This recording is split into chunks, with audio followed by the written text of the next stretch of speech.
अस्सलामुअलैकुम मेरे प्यारे दोस्तों, कैसे हैं आप सब। आज मैं आपके लिए एक बहुत ही खास कहानी लेकर आई हूँ। सच्ची दोस्ती और अनमोल तोहफा।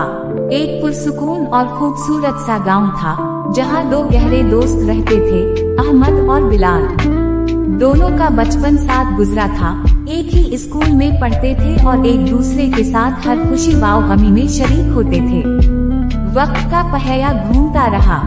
बड़े होकर अहमद को शहर में एक अच्छी नौकरी मिल गई, जबकि बिलाल ने अपने गांव में ही रहकर अपने बुजुर्ग वालिदैन की देखभाल और खेती बाड़ी संभालने का फैसला किया। शहर जाने के बाद अहमद काम की ज्यादती में ऐसा उलझा कि आहिस्ता आहिस्ता बिलाल से उसका राब्ता कम हो गया।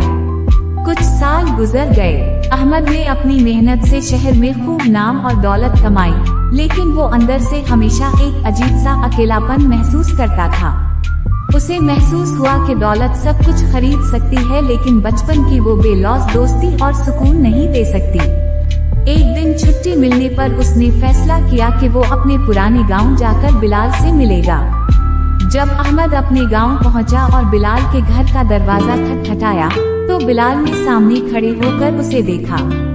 इतने सालों बाद अपने बचपन के दोस्त को सामने देखकर बिलाल की आंखें चमक उठीं। इसने आगे बढ़कर अहमद को इतने जोर से गले लगाया कि अहमद की रूह तक को सुकून मिल गया। बिलाल ने अहमद का शानदार इस्तकबाल किया।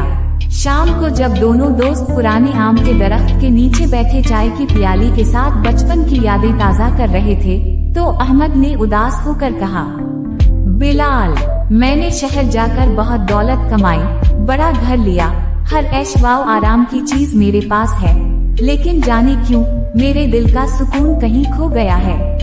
रात को नींद नहीं आती और ये तन्हाई मुझे अंदर से खाती है। बिलाल ने मुस्कुराकर मोहब्बत भरी नजरों से अहमद की तरफ देखा और बोला, मेरे भाई, इंसान जब सिर्फ अपने लिए जीना शुरू कर देता है तो उसका दिल तंग हो जाता है। दौलत कामयाबी का पैमाना तो हो सकती है, दिल के सुकून का नहीं। सुकून तो अपनों के साथ बांटने में, जरूरतमंदों की मदद करने में और छोटी छोटी खुशियों में शक्र अदा करने में है। बिलाल की उन सच्ची और पक्की बातों ने अहमद के दिल पर जादू सा असर किया। इसे समझ आ गई कि जिंदगी का असल हुस्न दिखावे या बड़ी बड़ी कामयाबियों में नहीं, बल्कि दिल के सुकून और सच्चे रिश्तों में छुपा है। जब अहमद वापस शहर जाने लगा, तो उसके दिल का बोझ उतर चुका था और चेहरे पर एक हकीकी मुस्कुराहट थी। वो समझ चुका था कि इंसान को दौलत के साथ साथ अपनों का प्यार और अपनायत भी इतनी ही अजीज होनी चाहिए। प्यारे दोस्तों, मोहब्बत और हमदर्दी की कोई कीमत नहीं होती। अगर आपको ये कहानी पसंद आई हो तो वीडियो को लाइक करें और हमारे चैनल को जरूर सब्सक्राइब करें और साथ में मौजूद बेल आइकन को भी दबा दें ताकि आपको हमारी हर नई वीडियो का नोटिफिकेशन मिल सके। अल्लाह हाफिज।